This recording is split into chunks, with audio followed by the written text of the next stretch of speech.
Rich kid John drops $100,000 on a parrot. His friends instantly call him a reckless spender, but they have no idea this parrot is about to flip his fate. Because this parrot is actually his grandson from 50 years in the future. Turns out 50 years later John loses everything. He raises his grandson by picking trash just to survive. But on the day his grandson tops the national exam, John dies from exhaustion. The grandson collapses on stage, overwhelmed with guilt. When he opens his eyes again, he is back 50 years as a parrot. At this point John is still a spoiled rich brat, wasting his life doing nothing all day. The grandson gets bound to a family revival system. As long as he helps John rebuild the family, he earns rewards. His first task is to get bought by John within 60 seconds. Seeing John about to walk away, the grandson starts shouting to grab his attention. Just as John is about to ask the price, the shop owner says this parrot has a filthy mouth and curses people. John gets annoyed and turns to leave. To complete the mission, the grandson blurts out all of John's secrets. To keep it quiet, John has no choice but to buy the parrot. The system confirms the task is complete and rewards him with an item appraisal skill. Right then business partner James calls John,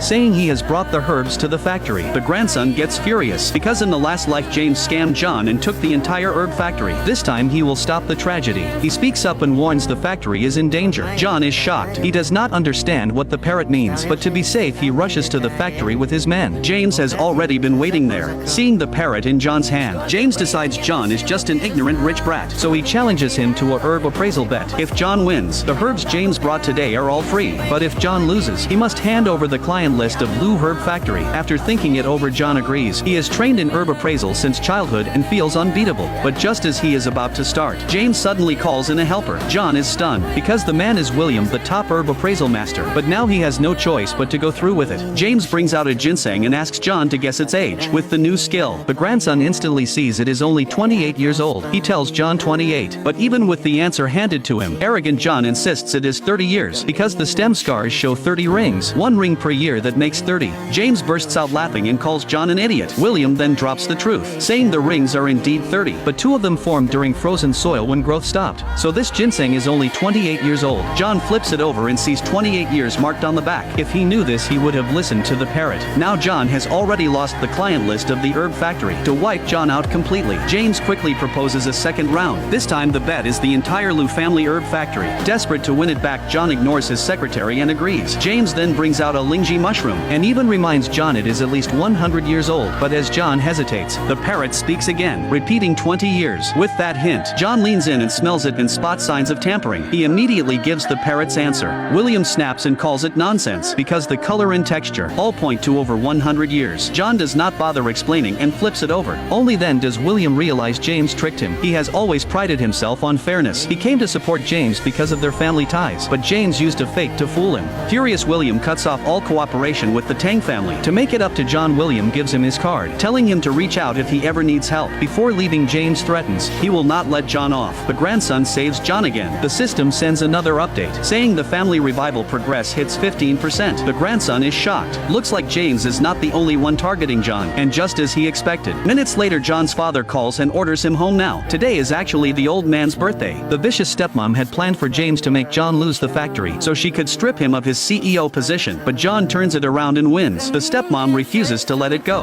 so she runs to the old man and lies, saying John is gambling outside. The old man gets furious and decides to remove him as CEO. John is furious. Ever since his mother died, he has held a grudge against his father, so every time they meet they fight, which plays right into the stepmom's plan. As the old man is about to kick John out, the grandson suddenly starts singing happy birthday. The old man instantly lights up. He thinks John taught the parrot. Seeing John's effort, he decides to let it slide. The stepmom sees her plan fail and messages James, telling him to blacklist the Liu herb factory. Minutes later, the old man gets a call, saying John is accused of fraud and blacklisted by the industry. The old man is furious. He slaps John without hesitation. Just as John does not know how to explain, the parrot speaks again.